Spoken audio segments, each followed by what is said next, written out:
All right, round table reviews, a little R&R with the Lords, the inaugural, you know what I'm saying? Fresh out of Avengers Endgame spoiler cast. So warning off the top, spoiler cast, man. We just came out of the Avengers. What are we thinking right now? So we just saw one of the conclusions to an epic saga. Where we at? Wow, it's hard. It's hard to really put into words. I thought the movie started out a little slow. I was a little worried at first, but when everything started to come together, honestly, the old-ish moments for my man in particular, like I have to say, Who is your man, sir? I'm a Captain America fan and and an Iron Man fan through and through. So both of those characters, I thought had fitting endings. Just honestly, what they managed to do in this movie with 10 years worth of movies to have to sort of round out and close off, I think they did an amazing job. Obviously, nothing is perfect, but honestly, I don't really, it's so satisfying. You rarely find that in something this huge, which you don't find anything this huge. You know, 22 movies in, trying to tie out all these storylines. A lot of storylines. Yeah. I thought the ending was so great, so satisfying. You know, we laughed, we cried. There's some tear jerkers, y'all. Woo! Yeah. All right. Kai Batsu, let's bring it to you, sir. You've been following this series for a long time. You know, I know me and you got emotional. I heard some emotion from both of our chairs. So what do you feel? What do you feel, sir? No, the funny thing is when you saw everyone talking about it on Twitter and Facebook, they were talking about like they were getting choked up and stuff like that. It's like okay, I mean, I do get sensitive with that, but I was like, I couldn't see it getting there that way. But then when it happened, you just Any part in particular? What part got you the most? I think the part when it looked like that. Wait, since we're going to spoilers, Spoiler cast. it looked like that they were at the last. They were at that last stand with Thanos. Then with Thanos, and then just out of nowhere, everyone that they brought back just came in one fell swoop. Epic. Oh my, you know when you get that lump in your throat? Yeah, that part was epic. So I had that lump. Everybody showed up over there, and that was amazing. My heart just really. Yeah, I'm not really big on those moments like where they do their pose, their superhero pose. stick. But that was joke about that perfect. too. That was so perfect. It was. It was. You know, it's a movie that earned every moment. It's emotional moments. It's corny moments. It's it earned it. It earned, and you can't really say that about anything else. Like when you talk about 22 movies worth of content. And trying to wrap that up, when you have moments in that final movie that have to sort of sum all of that up, you have to make sure you got to a point where you earned every single one of those emotions, whether it be laughter, whether it be sadness, whatever it may be, and they earned every single bit of it. Okay, I guess it's Lord Cognito's turn. I'm gonna upset some people. All right, listen. Movies like this, these are culmination of over 8-10 years of MCU, right? And let's call it what it is. Like, for them to do all these storylines, absolutely amazing. I have to say that. Now, remember, I'm very hard on this because I'm an Infinity Gauntlet guy. I'm a cosmic guy. And is everything going to be like the comics? No, I know that. But I guess my only issue in the beginning, Saul, is, Kai, I didn't like the quick Thanos kill. Like, it pissed me off. I felt like he deserved better as far as a character. And you ain't got to touch it. You good. You know, so as far as a character, so I just felt like he would be too smart for him to just be in the same spot and not realize what's going on. I just feel like that part I struggled with. I'll be honest, right? So as the movie got on, it took me a while to get over that. So I'm going to be honest. Like, I didn't like how fast they found him. So as someone who doesn't know that aspect of the comics, what happens in the Infinity Gauntlet after Thanos? Well, there's so many characters that are gone, but what happened, the reality is Nebula was supposed to get it, right? And then Right, and then what was supposed to happen is she wasn't going to assimilate to her godhood when you first get it. They went from that. I'm fine with that. I guess, like I said, them killing him in the future. I mean, in the regular time. That I struggle with that. Right. Once I got out of my emotions with that, I'll be honest. That got points for me. I did not like that at all. You know what I'm saying? But as it went on, you know what I mean. I knew I had the time feeling like they were going to go back. Right. Cool with that. You know, the payoffs, the emotional payoffs of seeing your past self and all that. Very cool. Like that aspect. You know what I'm saying? And then the gems and all that stuff. And then as it went on, my ranking started to get higher. You start to get those emotional payoffs. You start to see what was going on. Final battle. Oh my, amazing. Absolutely amazing. Yeah, that was something else. I mean, again, to have all of those characters shine in their own rights with callbacks to specific things that happen in their movies and just little moments that if you've been watching all along as a fan and as somebody who's been there from the beginning, you see those little things and you're like, oh, that's for me. That's for me. Like, you know that. I think this movie and apart from, again, I haven't read comic books for a long time, so I don't have that attachment to those storylines. Right. I think what they've done with this as its own thing, as its own universe per se, I think they've absolutely nailed it and hit it out of the park. So let me ask you this question. So you were okay with the Thanos thing with them? Again, I didn't know the history of it. Regardless of the history, you were. How did you feel? I was. Okay, guy. No, the whole thing with the Thanos. The one thing is, I knew that they killed him. If they killed him early, there was going to be either one or two things. One, either Thanos was going to come back with a vengeance, which he did toward the end, and that was like a full hour.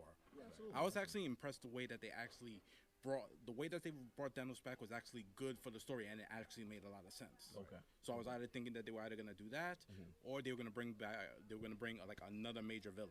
Okay. Like because they had the rumors of what was the other. I can't remember. So many rumors going on. Annihilus, yeah. There was so many things going on. Okay. All right. So I'm sorry. So I cut you before. No, not at all. So I mean, again, like for me, it's just that didn't necessarily bother me just because I didn't have that context for it. I thought it was again a fitting moment because Thor was so angry at himself for failing that initial time that it was like, well, this is my chance, and we can't do anything about it. He's already let us know the stones are gone. Right. So I'm going to get this satisfaction of killing him. And so I understood the emotions behind it. And again, in the context of this universe and these movies, that moment made sense. Okay. To me. Yeah, fair enough. Listen, I'm hard on these things, man.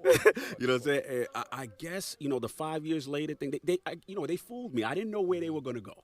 Right. So like the 5 year thing later, cool. Drunk, out of shape, though. Come on, fam. Yeah. Fam. I got struggle with that. Listen, I get it, but I think what's always made these movies, what set them apart from any other superheroes movies that came before the MCU per se, any superhero movies in the DC universe, up until now, because we're starting to see some changes, which obviously Wonder Woman, Shazam, they're not taking themselves as seriously. I think the ability to ground these superheroes and Hulk was lit though, right, and have them be affected by human emotions and human problems makes sense to me. So the fact that he would get fat and depressed, and it makes sense to me. It makes sense to me, and I can laugh. And again, it's a perfect way to add that balance where it's not taking itself super seriously all the time, and you have those moments of levity. I thought it worked. Okay. I wasn't mad. No, fair enough, Kai. I was mad that he was still that way at the end. Yeah, I'm like, bro, hit the gym, bro. Let's do something. Yeah, what's it? Not to mention, out of the only ones out of all the Avengers, remember, he lost Asgard. Oh, no, absolutely. He lost a lot. He lost from Asgard, then he went to everything with Thanos. If there's anyone who had a lot of loss, was him. So I think pretty much that was granted. Although I did not like Fat Thor either. I ain't like Fat Thor. What's up? No, I was just asking you. So what did we think about the sacrifices that were made? Yeah, sacrifices was brutal, man. The Iron Man hit me. I didn't predict that. I thought it would be Cap in his own way. Right. I knew Iron Man, Tony Stark could not handle the gauntlet combined. You know, to have that physiology. You know, we knew him using it. The sacrifice would be great. You know, so that was a high moment from an emotional standpoint. I thought they hit all the notes with that. You know, even on the battlefield, the reuniting of the characters, that actually touched me. You know what I'm saying? You know, I just to see people interacting that have been snapped versus the non-snap, that was crazy. I thought that he was the perfect person to make the ultimate sacrifice because He was the original. he was the 1st and he was the one that his whole MO from the beginning was selfish. He had to be turned into the superhero. I agree. He had to accept that role 100%. And I thought it was fitting that he was the one that did it, and the one who's always been that way got his happy ending. The one who would have literally thrown himself on the grenade got his happy ending. No doubt. I thought it was perfect. It was perfect. It killed me. It killed me because again, my favorite characters growing up were Batman, Captain America, Iron Man, in that order. Absolutely. And to see those two guys really bring out the essence of those characters throughout this entire 10-year run, we'll never see it again. Never see it again. We'll never see it again. That's where it hit me too, because of the emotional connection with Tony Stark and him starting the MCU. Let's be honest, you know, if it wasn't for Iron Man 1, you know, it is what it is. What about you? Like, what did you feel about that scene? Did it hit you? I'll go into all the sacrifices, but if we want to go into all the sacrifices, I'm gonna have to tell the one I had the biggest problem. Let's go. Oh, the one Okay. we mentioned. Soul Stone. I'm sorry, that should have been Clint. Clint, yeah. But again, it goes back to what I said about Tony Stark, right? I think Natasha is a character that came originally from, she was just like Clint. She's an assassin. She was paid to kill people. She had what was the term? She has a lot of red in her ledger. Yeah. I think at the end, she still felt she had to pay for that. And the character she had become by the end was that hero willing to make that sacrifice. So I think... Yeah, but the only thing is, at that same time, it's that we actually, remember when they had the round table with the holograms and whatnot, you actually saw how everything was taking a toll on Natasha. How she had lost everything, the family that she had made, the new goals that she had done once she became an Avenger. Like, she lost all of that, and she was still trying to struggle to hold on. My big issue with it is that, first, and I'm going to say it, and it's going to go. Clint's, why bother putting Ronin, and they really didn't put that much in it? Yeah. I felt that, the whole thing that because he lost his family, he became Ronin and whatnot, he killed all of them. It really didn't add anything to his character in this movie. Anything is like, okay, he was going killing around, but once he came back, he still felt like Clint. Right? Yeah, pretty much. Yeah, I agree. He wasn't changed Clint. I agree. He wasn't a different character per se. He was just, okay, now he's back in the fold with the Avengers. Now he's not killing people just for the sake of killing them. Not murdering. So that was kind of like the whole Ronin was wasted. And then when it got to the whole Soul Stone part, it's like, we... You didn't have that emotional investment with I didn't that. have that emotional investment. I did for Natasha. I did because, like I said, I feel that she had taken that journey and she sacrificed herself for the only family she knew, which is all of the Avengers. And at that point, she had taken sort of a very leadership type role and sort of policing what was left of the world. So for me, I think that's another character who grew into this position of leadership where, you know, taking the fall is something that person would do. And I think, again, for the family that she had, you know, her surrogate family, I think it worked. It worked. It worked, but it felt too much like... Caught out with it. Caught out with it. Listen, man, I hear both of y'all. I'm kind of in the middle. I understand where you're going with it. You know, listen, we knew we were going to lose characters. Again, I was completely surprised. I did not think we would lose her, and then I didn't see how we were going to do the Cap. I think we would lose both of them in the way we lost both of them. You know what I'm saying? So the Cap thing, I get it. You know what I'm saying? Because I knew when he went back in the past, he started to see... You know, the moment he didn't come back, I knew he went right to face. Where he was staying at that window, fam. That he had them feelings. He was gonna put the ring on it. You know what I'm saying? But no, you can say, guy. No, I was gonna say, but now going to the actual the sacrifices, Tony was a perfect fit, and I choked up a lot. I mean, he was the original. Even the Spidey part. So basically, it's like, Mr. Stark, I don't feel so good, and then it was on the other end. I'm like, oh God, I'm trying not to cry. It was real. Now I want to get the elephant in the room real quick before we wrap up. Is a lot of people had controversies with Captain Marvel, right? Coming in, they were very worried, Including our own Lord Cognito. and including Lord Cognito. I was a little concerned, but I had faith in Feige. I had faith in Feige that she would not come in there. The movie would start. She would slap Thanos, and the movie would be over. Like I knew that wasn't gonna happen.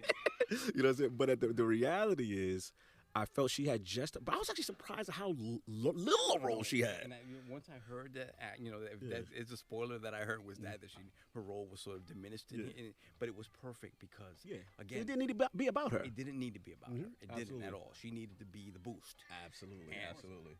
No doubt. We'll wrap soon. Okay, but what you go ahead? Okay, so Falcon. It's the new kid. Yes. I'm gonna say this, and it's gonna be. And I'm going to point to another moment as well that I thought. I loved the moment where all the women got together. I loved it. I just felt like it was forced. Yeah, a little bit. A little second, yeah.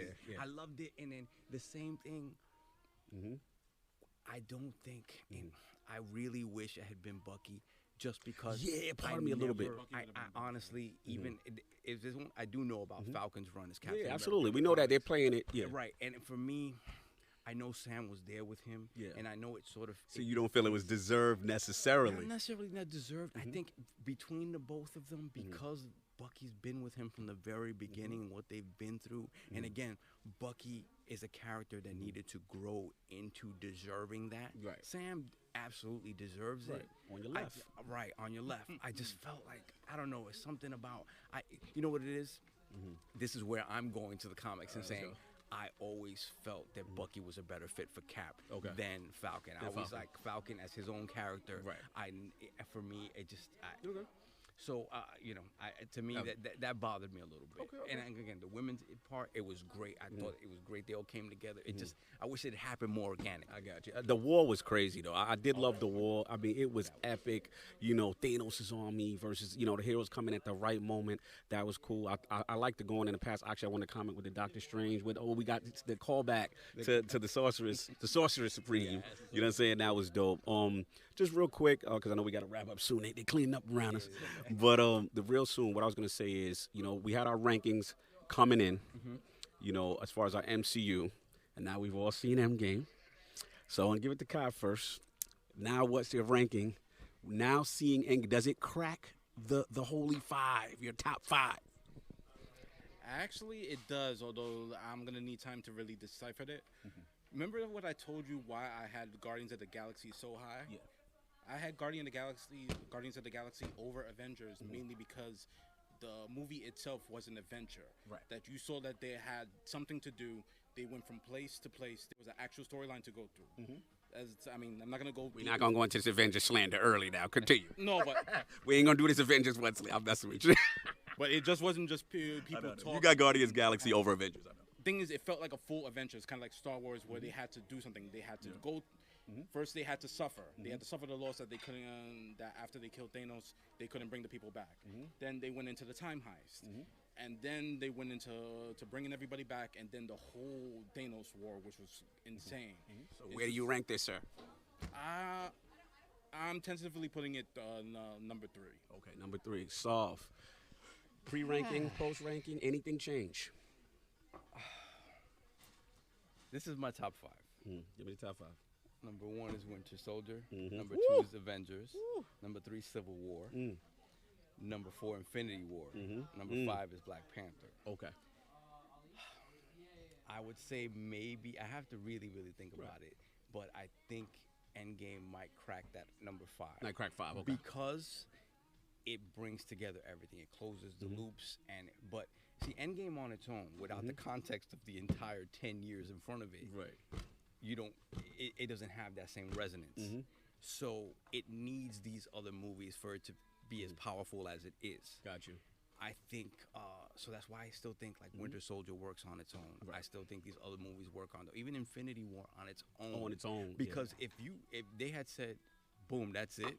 Oh, greatest thing, the villain win? It's like the Sopranos ending, right? Like, don't stop. Facts. Facts. Music cut, that's it. So, on its own, even that is super powerful. Facts. So, I think Endgame needs all these other movies to sort of make it be as powerful as it is. So it might crack it just because of the epicness of it, but it's right there. It's right there. For me, this is tough. So pre coming in, I had part one. It was I had what you call it. As far as the standalones, I had Winter Soldier, Black Panther, I had Infinity War third, and I still have my Avengers one, and I have Guardians of the Galaxy rounding it out. Civil War I don't mention, but I didn't have it in thing. After seeing this, I'll be honest, I don't know if it cracks my 5. I'm not saying it's not great. It's good. It's fantastic. Again, it wraps up the storyline. But I agree with you, Saul, that Infinity War, you grab that family, we good. You know what I'm saying? You grab them drinks, it's cool. So Infinity War, though, like you said, Saul, had so much of an emotional weight because it's something that MCU never did before. The villain won. You left the theater feeling away. You know what I'm saying? And I'm not taking anything away with this. Was fantastic and hard to do. All these storylines, all these years of MCU films to culminate to this moment, and it was a good payoff. I'm not going to say it wasn't. I'm probably going to have to rewatch again, but for right now, it's on the fringe. It's not in there. Yeah, it's on the cusp. It's like at this point we're just comparing masterpieces at a certain level. You know what I'm saying? But I have to subtract points for that Thanos thing. I ain't like how they got him up out of there so quick, fam. He had the last hour entirely to himself. No, I get that, but that's the old Thanos. You got to think about it this way. The thing is, they wanted you to think that Thanos is off the table. No, that's what they wanted. They didn't. And that would have been crazy if that had really been the case, right? I think that's. But I think what Cog is referring to is the fact that they killed present Thanos that had. Like, he had all those emotions already. He knew what it felt to give up Gamora, right? This Thanos didn't know that yet. So he was being fed that information from the sidelines. So he interpreted it and responded accordingly. But the emotional resonance wasn't the same because he didn't go through it per se. Right? So it would have been interesting to see if the Thanos who had gone through it all and actually done all those things and had to deal with that emotional weight reacted to the Avengers coming back. Right. It's different. Yeah, but I agree. The whole thing with it is that Thanos won in part 1. He doesn't need the No, fight. he won. You would never got a good I fight out of get it. Thanos I get it. I just, because of his intelligence and the manipulation of every stone from the culmination of all these Marvel films, you can't tell me that he's just going to make this mistake and just snap on a planet and then they're going to find where he at and then we're going to get him and then it's going to be mad easy. I don't perceive it as a mistake. I see it as that. You think it's just he don't care. He's like, I won. I'm going to rest now. Okay. All right. I see where y'all going with that. I see where y'all going. I don't like it, but I see where y'all going with that. That's what I said. He didn't care. He won. That's one. Right. Number 2, when he did the snap, even though he's Thanos, he took the damage. You saw it. He wasn't at 100%. And it goes back to why Thanos is such a great villain, right? His whole purpose for doing it was not selfish. Facts. He never That's felt the complexity it was of the character. Never a selfish thing, and it was even less selfish to risk killing himself to get rid of the stones to make sure nobody could ever do it again. Exactly. Well, look, they clean up around us, so we're going to have to wrap this thing up. But, Roundtable Reviews with the Lords, the first one. Lords of Cinema, R&R with the Lords of Quarter. Shout out to King. You already know Iron Lord Podcast. Episode 1. Give us feedback. This is a new series we're trying to do. Little spoiler class action, you know what I'm saying? Right after the film, you know what I mean? So you already know, catch the Iron Lords every Sunday, 1 p.m. Eastern. Lord King, the king of statues, he's out there. And, of course, The Last Word with Ebontis. We got a lot of content coming. Please check us out. LordsofGaming.net, the website. 1 p.m. Eastern time, Sunday afternoon. Exactly. We'll definitely talk about this tomorrow. You already know. Everybody enjoy your night. Roundtable Reviews. Peace.